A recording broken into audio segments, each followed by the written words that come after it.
Ok les amis, c'est mardi. C'est mardi, nous sommes en veille de très grands ponts. Je suis très contente parce que là j'ai eu deux journées complètes là où j'ai travaillé de 8h-17h et c'est génial parce que ben là en fait on est début d'après-midi donc c'est la sieste, c'est-à-dire que c'est ma pause et qu'après la sieste c'est le goûter et qu'après le goûter je suis en week-end. Voilà, c'est trop bien. Je suis en week-end mardi à 17h, c'est trop bien. Voilà, ça va être un grand week-end. Mercredi, jeudi férié, vendredi je fais le pont et samedi, dimanche on ne travaille pas, donc ça va me faire grand bien. Je suis très contente. Voilà, en plus je suis de bonne humeur aujourd'hui. Ça change d'un des derniers vlogs où je vous parlais de mon SPM. Donc d'ailleurs je voulais d'ores et déjà vous remercier. Vous avez été déjà très nombreuses à réagir et par rapport à ça, à me donner des conseils. Je me suis sentie du coup beaucoup moins seule parce que en fait je me rends compte qu'on est nombreuses à vivre ce genre de choses. J'ai l'impression que c'est quelque chose qui est plus courant passé 35 ans, ce que j'ai cru comprendre. Certainement qu'au niveau hormonal il y a beaucoup de changements aussi hein, quand on passe un certain cap. C'est pas pour rien qu'on dit que la grande fertilité c'est jusqu'à 30 ans et qu'après 30 ans ça décline. Je pense qu'après 35 ans c'est pire et à mon avis après 40 ans bah voilà, clairement t'as de la chance si tu tombes enceinte et c'est parce que enfin peut-être que d'une femme à l'autre, certainement que d'une femme à l'autre c'est différent, mais moi je me rends bien compte de toute façon que quand j'ai passé le cap de 35 ans mon corps a pris un coup. C'est-à-dire que quand je suis malade, j'ai du mal à m'en remettre. Quand je dors mal, j'ai du mal à récupérer. Quand je fais une soirée arrosée, je dors très mal et le lendemain matin, c'est pas facile la gueule de bois. Et pourtant, bah, quand j'étais jeune, je buvais bien plus qu'aujourd'hui. Aujourd'hui, je bois très peu. Et il suffit que ce très peu, ce soit juste je bois peu sur une soirée. Et ben, je le ressens en fait dans la nuit où je suis pas bien et tout ça. Et donc de façon générale, je me remets moins bien des choses avec l'âge. Voilà. Et bah pareil, au niveau de mes règles, bah clairement, je sens que avant mes règles, je suis beaucoup plus mal qu'avant. Et pendant mes règles, je suis très fatiguée. Je me vide de mon sang, mais je me vide de mon énergie avec en fait. C'est-à-dire que je suis beaucoup plus molle. Mais et voilà, ainsi va la vie je pense. Mais je vais suivre vos conseils. J'ai vu un truc qui revenait souvent, c'est l'huile d'onagre, de faire des petites cures d'huile d'onagre, ça fait du bien. L'huile de bourrache aussi. De toute façon la bourrache c'est une plante qui est très bonne pour beaucoup de choses. Et il y a aussi, je l'ai pas vu passer, mais je pense que je le ferai parce qu'il y a une autre plante aromatique qui est la plante de la femme par excellence, c'est la sauge au final. Donc je me ferai des infusions de sauge aussi avant mes règles, pendant, enfin voilà, je pense que c'est des choses qui me feront du bien. Je vais me pencher un peu plus sur la question parce que bah, faut que je fasse quelque chose hein, tout simplement. Voilà, je sais que je serai peut-être pas comme ça à tous mes cycles, mais c'est une véritable tendance, ce gros coup de blues en fait. Enfin, c'était pas un coup de blues, cette dépression que j'ai traversée. Donc voilà, je vais essayer de prendre les devants dès le mois prochain. Et je vous en ferai un retour bien évidemment. En tout cas, si vous êtes concerné, n'hésitez pas à aller voir le vlog concerné et de lire les commentaires. Je suis sûre que vous allez avoir du soutien, des astuces, des conseils et ça fait beaucoup de bien. En tout cas là mon humeur est très bonne, j'ai passé une bonne matinée. Ce matin on était au relais avec l'un des petits que j'accueille qui a 2 ans et demi, donc là on est vraiment dans l'âge où on joue vraiment plus ensemble en fait parce qu'il y a vraiment des vrais échanges, on peut discuter, se dire des trucs. Là ce matin on était c'était on avait une très grande salle et c'était des jeux avec tout ce qui roulait. Donc on avait plein de voitures, des petites, des moyennes, des grosses, des pousseurs, des porteurs, tout ça. Et on avait aussi des ballons et à la fin on s'est fait une petite session de massage avec les ballons. Donc on prenait les petits ballons et puis on se faisait des massages dans le dos. Donc c'était moi qui lui faisais, après c'était lui qui me faisait.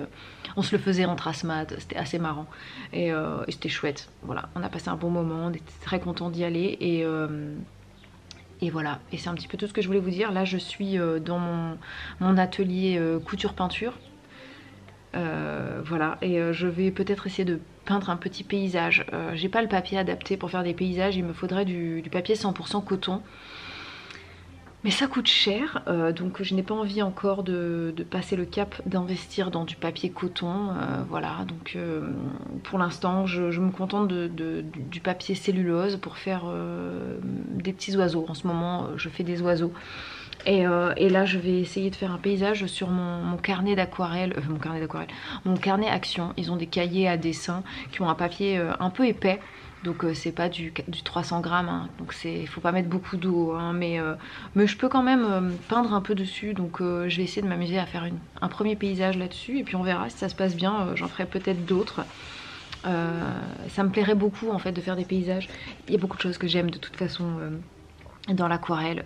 J'adore peindre, mais j'adore aussi dessiner. Donc parfois je fais juste un dessin dans mon cahier à dessin et je vais rajouter quelques petites touches de couleur avec de l'aquarelle. Et dans ce cas-là, en fait, je prends mon pinceau à réservoir et puis ma petite palette action et voilà. Et ça me suffit amplement. J'entends un petit qui pleure. Je vais regarder ce qui se passe. J'en ai un qui est pas très très bien luné en ce moment. Voilà, quand on a un que ça se passe bien, t'as forcément l'autre, ça se passe pas bien. Hein. Donc je me dis quand on a 4, ça doit toujours être comme ça. T'en as toujours un en fait qui ça va pas. Et quand on a un que ça va pas, tes pauses sont un peu écourtées, n'est-ce pas? À mon tour de vous remercier pour les commentaires sous ce fameux vlog SPM. Parce que mine de rien, c'était très intéressant de vous lire. J'ai pas encore fini de tout lire là. Mais ce que j'ai lu déjà c'est très intéressant. Il y a un peu la team approche naturelle avec des plantes et tout comme l'a dit Bibou. Et puis il y en a carrément qui dit que ce qui les ont aidés radicalement c'est de reprendre la pilule et d'avoir un suivi hormonal stable. Voilà, donc c'est même une abonnée qui travaille, je sais pas si tu l'as vu ce commentaire Bibou. Elle travaille au service psychiatrie à l'hôpital d'Angers. Non, je l'ai pas vu. Et elle a dit il faut vraiment pas hésiter parce qu'apparemment ils ont dans les services psychiatrie, les psychiatres, ils voient de plus en plus de femmes avec victimes de SPM, et ça peut entraîner des états dépressifs, etc. etc. Enfin... Moi, tu me dirais, la dépression, faut pas rigoler avec ça, parce que même si c'est de courte durée, si c'est extrêmement violent, ça se trouve, il y a des gens qui passent à l'acte, quoi, tu vois. Moi, c'était pas dans ce délire-là, mais peut-être qu'il y a des gens, en fait, ça peut tourner au vinaigre, quoi, tu vois. Tu peux prendre des décisions dangereuses, ou j'en sais rien. Bah justement, là je fais un petit coucou à une abonnée, Sirène Bio, ça faisait très longtemps qu'on l'avait pas vue. Commentez, peut-être qu'elle regarde depuis, mais ça fait longtemps. Hein. Et elle a mis un commentaire justement, c'était ne jamais prendre de décision pendant ces périodes-là. Oui, j'avoue. Ouais. Et elle a même dit, c'est très difficile pour nous les femmes, mais selon elle, c'est encore plus dur pour les conjoints. Donc je te remercie de ce commentaire, parce que c'est vrai qu'on est un peu démunis, quoi, des fois, on sait pas quoi faire. Quand t'as une personne qui est dans le bad en face de toi, franchement c'est pas évident. C'est pas évident. Et voilà quoi, merci pour vos commentaires. C'est pas évident et à la fois je pense que c'est un bon entraînement parce que on aura nos enfants à un moment donné qui seront ados. Et l'adolescence c'est un moment où ils traversent des choses, ils ont l'impression que ils sont les seuls à traverser ça, tu vois. Quand t'es ado, t'as l'impression que ce que tu vis, il y a que toi qui connais. Et donc elles vont nous dire, mais vous vous rendez pas compte, vous savez pas, vous avez pas vécu ce que je vis. Et puis vrai qu'il y a des gros changements. Nous aussi, on a été ados. Oui, mais non, vous avez pas connu. C'est pas la même époque. C'est pas la même époque. Et puis vous avez jamais été enfant. Il y a des gros changements hormonaux, c'est vrai, à l'adolescence, à la puberté. C'est vrai que plus dur à gérer chez les filles que chez les garçons. Même si nous les garçons on a des problèmes, hein, mais il faut dire ce qui est, honnêtement, les filles, les adolescentes, elles ont quand même plus de difficultés que les adolescents.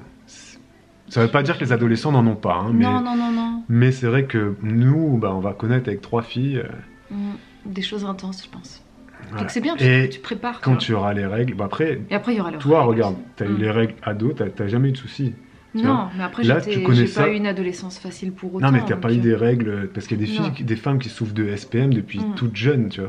Non, j'ai pas eu de SPM particulièrement. Voilà, moi mes règles c'était n'importe quoi, ça arrivait n'importe quand, mais. Et il y a Sirène Bio qui a dit, faut pas le laisser s'installer le SPM parce que ça peut tourner en TDSM. Je sais pas, j'ai pas vérifié ce que c'était. Ouais. Du coup, si vous savez ce que c'est en TDSM ou TPSM, je sais plus.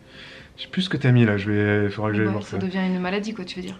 Peut-être T pour trouble, peut-être, je sais pas exactement, j'ai pas trop cherché là. Bref, voilà quoi, donc bah merci, c'est tout, voilà, c'est finito quoi. Ouais, bah, merci beaucoup en tout cas. Ouais, voilà, ouais, c'est ça. Moi je me cherche un petit modèle de paysage. Tu vas peindre un paysage Je vais essayer. avec l'appareil Action 70 couleurs. Oui, bah en fait elle est pas si mal, hein, donc ça m'évite de... Je sors ma bonne peinture pour faire mes... Pas là-dedans quoi. C'est celle-ci. Ouais, celle-ci je l'utilise pour... 4,90 €. Je l'utilise Du là-dedans. coup, on est content apparemment. Je l'utilise pour faire des trucs comme ça, où je mets juste... Ouais, pour colorer le noir et blanc quoi. Ouais, pour colorer le noir et blanc. Pour Mais ça c'est joli hein. Ouais, un petit lapin. Après là, Voilà. tu vois, sur le ballon de basket, là c'est... Oui, c'est trop d'eau et puis C'est un ça peu, ça se mélange pas bien. Mais c'est le papier ou c'est la peinture? Bah c'est le papier qui est pas adapté. Oui, t'es pas sur un papier aquarelle. Non, c'est pas un papier aquarelle, mais j'aime bien aussi l'effet que ça fait, c'est marrant. Bah, bien sûr que c'est marrant, bah, bien sûr, voyons. Aïe, mal au genou. Ah, la terre est basse. Ah tiens, j'ai une question pour l'abonné qui travaille au service psychiatrie d'Angers et du coup tous les abonnés qui sont psychiatres et qui travaillent en psychiatrie. Est-ce que vous pouvez rapidement rappeler en commentaire un petit peu la différence entre un psychiatre et un psychologue, même si je pense la connaître, mais par écrit c'est quand même bien. Et deuxième question, est-ce que un psychiatre, du coup, si vous recevez des femmes qui souffrent de SPM, quelle va être votre approche? Je sais que chaque psychiatre va avoir une approche différente, comme chaque médecin, mais quelle va être votre approche? Est-ce que ça passe par l'écoute? Est-ce que ça passe forcément par des médicaments, que ce soit hormonal ou antidépresseur ou autre? Est-ce que les psychiatres peuvent proposer des alternatives qui ne sont pas médicamenteuses? Voilà, c'est ma question. Vous avez un peu compris le sens de ma question, je pense, oui, c'est bon. Voilà, est-ce que c'est forcément... Moi, je me dis, un psychiatre, quand tu vas le voir, forcément, il va te donner des médicaments. Mais c'est totalement faux, si ça se trouve, tu vois. Donc c'est pour ça que là, je vous ouvre un peu la voie des commentaires. Parce que bah, c'est un sujet que je pense que je suis pas le seul à pas connaître. Donc voilà, n'hésitez pas à nous dire un petit peu en quoi... Un peu plus sur votre métier, quoi. Ça reste quand même... je pense que c'est... Les psychiatres, je sais pas, ça fait peur à beaucoup de gens parce qu'on se dit, je vais y aller, ils vont me shooter au médoc. Alors que si ça se trouve, pas du tout, tu vois. Donc bah, vos commentaires. Merci beaucoup.